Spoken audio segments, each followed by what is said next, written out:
히브리서는 출애굽 1세대가 안식에 들어가지 못했다고 이야기를 하고 있습니다. 앞에서 계속 이야기하고 있는 거죠. 그러나 오늘 본문에서 1세기 출애굽 1세대와 달리 1세기 당시의 그리스도인들은 안식에 들어갔다라고 히브리서 저자는 이야기를 하고 있어요.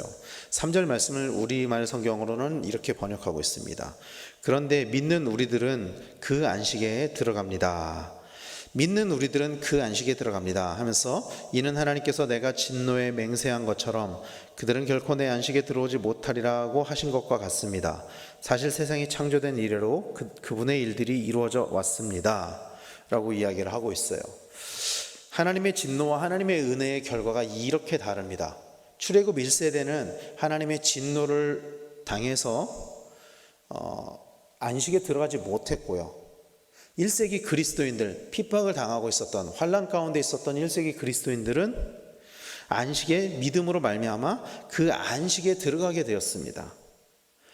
이것은 전적으로 하나님의 은혜입니다. 우리는 하나님의 은혜를 구해야 할 줄로 믿습니다. 여러분, 하나님께서는 모든 사람을 구원하시기를 원하십니다. 믿으십니까? 하나님께서는 모든 사람을 구원하시기를 원하세요. 그러나 실제로는 모든 사람이 다 구원을 받는 것은 아니죠. 하나님께서는 모든 사람이 구원을 받기를 원하지만 실제로는 모든 사람이 구원을 받는 것은 아닙니다.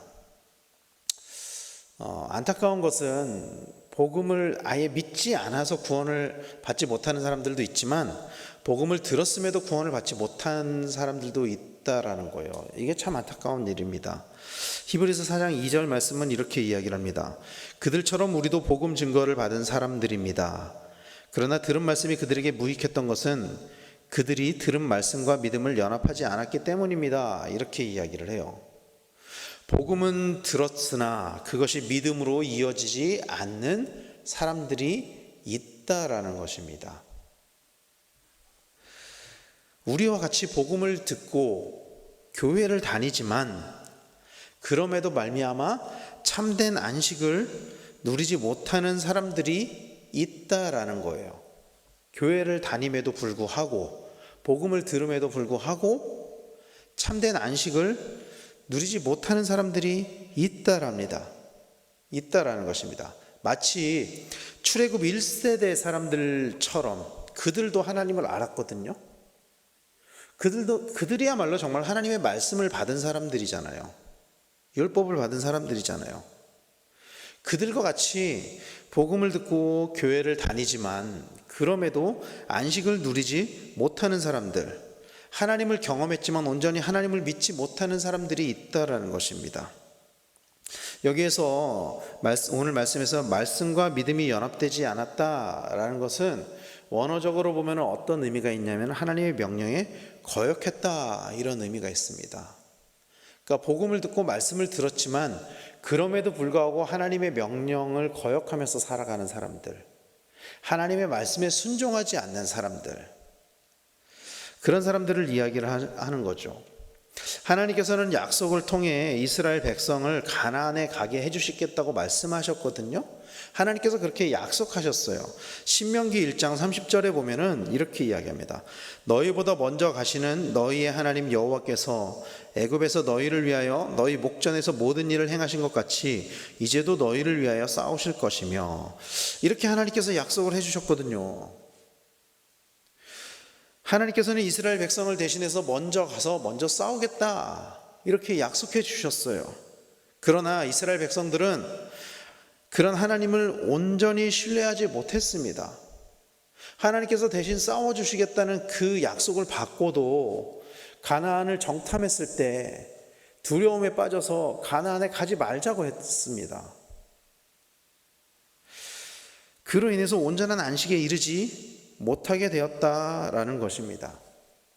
그러나 온전히 하나님을 믿을 때, 출애굽 1세대처럼 하나님을 믿지 않는 것이 아니라 고난과 핍박 가운데 있다고 할지라도, 그러니까 우리의 상황 환경이 어렵다고 할지라도 온전히 하나님을 믿을 때 여전히 안식에 들어갈 수 있다라는 것을 오늘 말씀은 이야기를 하고 있습니다. 9절 말씀에서는 이렇게 이야기를 하죠. 그런즉 안식할 때가 하나님의 백성에게 남아있도다, 이렇게 이야기를 하고 있습니다. 하나님의 백성에게는 안식할 때가 남아 있다라는 거예요. 그리고 그 안식의 조건이 하나님의 말씀에 대한 순종이다라고 11절 말씀에서는 이렇게 이야기하고 있습니다. 11절 말씀에 그러므로 우리도 이 안식처에 들어갈 수 있도록 최선을 다합시다. 이스라엘 자손이 하나님께 불순종했기 때문에 들어가지 못한 사실을 기억하고 하나님을 거역하지 않도록 조심합시다. 그러니까 이스라엘 자손이 들어가지 못한 이유를 불순종이라고 이야기를 하고 순종함으로 안식에 들어갈 수 있다. 그러므로 안식처에 들어갈 수 있도록 아직 남아있는 우리가 안식할 수 있는 그 기회를 놓치지 말자. 그 기회를 위해서 열심히 하나님의 말씀에 순종하자. 그 기회를 위해서 비록 우리의 상황이 힘들고 어려운 상황이지만 그 고난 가운데서도 최선을 다해 믿음을 지키자, 이렇게 권면하고 있는 것입니다. 어떤 상황과 어떤 환경 속에서도 최선을 다해 믿음을 지킴으로 인해서 우리에게 안식이 주어질 수 있다. 여전히 우리에게는 그런 기회가 남아있다라고 이야기를 하고 있는 것입니다. 사랑하는 성도 여러분, 이스라엘의 출애굽 1세대는 불순종했기 때문에 안식에 들어가지 못했습니다. 이 히브리서 말씀을 보면은 그들의 불순종, 그들의 거역, 그들의 반역 때문에 안식에 들어가지 못했다라고 이야기를 하고 있습니다. 그런데 재미있는 사실은 이스라엘 백성들이 하나님의 말씀에 불순종했잖아요. 하나님께서 가나안에 들어가라고 했지만 그들이 정탐꾼을 보내고 그 정탐꾼들이 돌아왔을 때 하나님의 말씀에 거역하기로 결심을 하거든요, 이스라엘 백성들이. 그런데 그 말씀에 불순종한 이후에 저주를 받았을 때 그들은 즉시 자신의 문제를 돌이키려고 했었어요, 사실. 그러니까 하나님이 가나안에 들어가라고 했던 그 말씀, 처음에 불순종했었지만 저주를 받았을 때 이제라도 우리가 들어가야 되겠다 그랬다라는 거예요. 하나님께서 그들에게 더 이상 안식이 없다라고 딱 선언하셨거든요. 선언했으면 사실 그게 끝이 돼야 되는데 그들은 또 한 번 하나님의 말씀에 거역을 해요. 이제 너네 못 들어가. 광야에서 떠들게 될 거야. 그렇게 선언을 하니까 그제서야 가나안으로 들어가는 거예요. 민수기 14장 42절에서 45절 말씀은 이렇게 이야기를 하거든요. 한번 들어보세요. 좀 길긴 하지만 여호와께서 너희 중에 계시지 아니하니 올라가지 말라, 이렇게 선언을 하는 거예요. 여호와께서 너희 중에 계시지 아니하니 올라가지 말라. 너희의 대적 앞에서 패할까 하노라. 아말렉인과 가나안인이 너희 앞에 있으니 너희가 그 칼에 망하리라. 너희가 여호와를 배반하였으니 여호와께서 너희와 함께 하지 아니하시리라 하나. 그들이 그래도 산 꼭대기로 올라갔고 여호와의 언약궤와 모세는 진영을 떠나지 아니하더라. 아말렉인과 산간지대에 거주하는 가나안인이 내려와 그들을 무찌르고 호르바까지 이르렀더라. 그러니까 정작 하나님께서 가나안에 들어가라고 했을 때는 무섭다고 불순종했었던 이 사람들이 무섭습니다, 못 가겠습니다, 우리는 저기에 도저히 들어갈 수 없겠습니다. 하나님이 들어가지 말라고 했을 때는 가나안으로 들어가려고 하는 또 한 번의 불순종을 하고 있었다라는 거예요. 그리고 그 불순종의 결과가 뭐였는지 오늘 말씀은 이렇게 이야기하는 거예요. 칼로 망했다, 너희가. 아말렉과 가나안인들의 칼로 망했다, 그렇게 이야기를 하고 있습니다. 사랑하는 성도 여러분, 우리는 하나님의 말씀에 순종해야 합니다. 하나님의 말씀에 순종할 때 우리에게 주어지는 것이 안식이에요. 안식이 그 순종할 때 주어진다라는 거예요. 그 말씀에 관해서 오늘 본문은 12절과 13절에 이렇게 이야기하는 거예요. 12절 13절에 하나님의 말씀은 살아있고 활력이 있어 저의 날선 어떤 검보다도 예리하여 혼과 영과 및 관절과 골수를 찔러 쪼개기까지 하며 또 마음의 생각과 뜻을 판단하나니 지으신 것이 하나도 그 앞에 나타나지 않음이 없고 우리의 결산을 받으실 이의 눈앞에 만물이 벌거벗은 것 같이 드러나느니라. 말씀에 불순종했던 출애굽 1세대가 진짜 칼로 망했거든요. 근데 이제는 어떤 말씀을 주시는 거냐 하면은 우리가 하나님의 말씀에 순종하고 또 불순종하고 이것들이 하나님의 말씀의 검과 같은 그 하나님의 말씀으로 우리가 판단을 당하게 된다. 심판을 당하게 된다. 그렇게 이야기를 하는 거예요. 출애굽 1세대는 아말렉인과 가나안인의 칼로 멸망을 당했지만 우리가 불순종할 때 우리는 하나님의 검과 같은, 좌우에 날이 선 예리한 검과 같은 하나님의 말씀으로 멸망을 당하게 될 것이다. 그렇게 이야기를 하고 있는 것입니다. 여러분, 여기에서는 하나님의 말씀이 살아있다라고 이야기를 하고 있거든요. 말이 살아있다 이렇게 이야기를 해요. 말이 살아있다는 게 무슨 뜻일까요? 말은 생명을 가지고 있는 생명체가 아니잖아요. 말씀이 살아있다라는 것은, 여기서 이야기하는 하나님의 말씀은 예수님을 통해 전해진 말씀을 의미하는 것입니다. 그래서 말이 살아있다라는 것은 여전히 예수님의 말씀이 그 시대를 살아가는 사람들에게 주어지고 있다라는 것을 이야기하는 거예요. 예수님께서 전해주신 그 하나님의 말씀이 그때로 끝난 것이 아니라 여전히 우리들에게 주어지고 있다, 그렇게 이야기를 하고 있는 것입니다. 그리고 그 말씀은 1세기의 그리스도인들에게도 주어지고 있고요, 21세기를 살아가고 있는 우리에게도 동일하게 주어지고 있다는 것을 우리는 기억해야만 합니다. 그리고 그 말씀이 오늘 히브리서에서는 그 어떤 검보다도 예리하다, 그렇게 표현하고 있는 것이죠.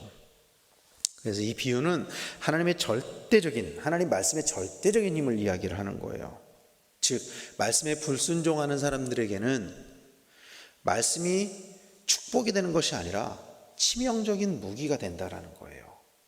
말씀에 순종하면서 살아가는 사람들, 말씀대로 살아가는 사람들에게는 이 말씀이 우리를 안식으로 인도해 주는 길라잡이가 되지만, 말씀에 불순종하는 사람들에게는 오히려 이 말씀이 우리를 찌르는 치명적인 무기가 된다라는 것입니다. 이스라엘 민족이 아말렉과 가나안 사람에게 칼로 망했다면 오늘 우리는 말씀의 검으로 망할 수도 있다라는 것입니다. 사랑하는 성도 여러분, 그러므로 우리는 말씀 가운데 살아가야 될 줄로 믿습니다. 우리는 말씀 가운데 살아가야 돼요. 하나님의 말씀을 알고 그 말씀에 순종하는 삶을 살아가시는 우리 성도님들 다 되시기를 축원합니다.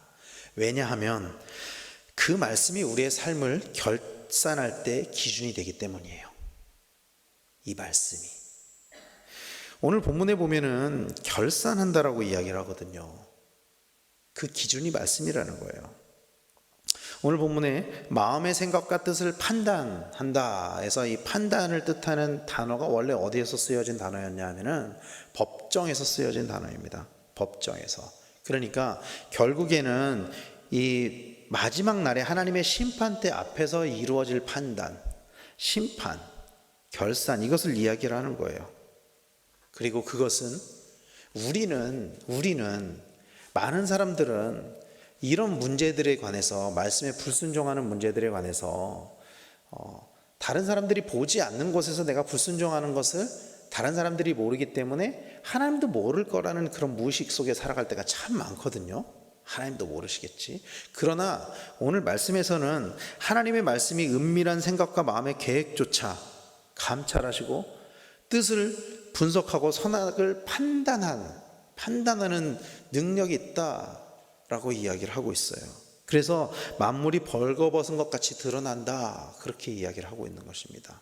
사람들이 있는 곳이나 사람들이 없는 곳이나 하나님의 말씀은 동일하게 우리를 판단하고 동일하게 우리를 결산하실 수 있다, 그렇게 이야기를 하고 있는 것이죠. 이 세상을 살아가는 사람들에게는 각자의 기준이 있습니다. 대부분의 사람들의 기준은 이익인 것 같아요. 이익, 나에게 유익한 대로, 나에게 이익이 되는 대로, 그게 삶의 기준인 것 같아요. 자신에게 이익이 되는 쪽으로 생각하고 자신에게 이익이 되는 쪽으로 행동을 합니다. 그래서 자신에게 이익이 된다면 나쁜 짓도 서슴없이 행하는 거예요. 왜냐하면 그게 나쁘다고 생각하지 않아요. 나한테 이익이라고 생각하기 때문에, 그게 기준이기 때문에. 다른 사람의 눈에 또 말씀의 기준으로 비춰봤을 때는 옳지 않은 일이라고 해도 나한테 유익이 되는 일이라면 그것이 옳다라고 생각하면서 살아간다는 거예요. 왜냐하면 기준이 그것이니까. 그러나 성경은 그리스도인들에게 우리의 삶의 기준이 말씀이 되어야 한다라고 이야기를 하고 있습니다. 우리 삶의 기준은 말씀이 되어야 된다는 거예요. 왜냐하면 결국 우리의 삶의 결산이 말씀으로 이루어지기 때문입니다. 우리는 말씀을 듣고 말씀을 알고 말씀을 가지고 있는 사람들이기 때문에 그 말씀에 순종하며 살아가야 될 줄로 믿습니다. 말씀에 순종하지 않는다면 출애굽 1세대와 같이 우리도 결국 안식을 누리지 못하게 될 것입니다. 이 안식은 우리의 몸의 안식만을 의미하는 것은 아니죠. 오늘 본문 12절에 보면 혼과 영과 및 관절과 골수라고 표현을 하거든요.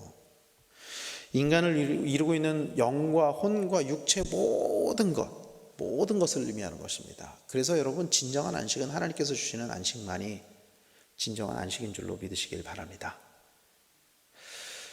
하나님이 주시는 온전한 안식을 누리는 우리 성도님들 다 되시기를 간절히 축원합니다. 그리고 그 안식을 위해 하나님의 말씀에 순종하며 살아가시는 우리 성도님들 다 되시기를 바랍니다. 마지막 때는 언젠가 우리에게 오게 돼 있습니다. 결산할 때는 언젠가 오게 되어 있어요. 성경은 반드시 우리에게 심판이 있다라고 이야기를 하고 있어요.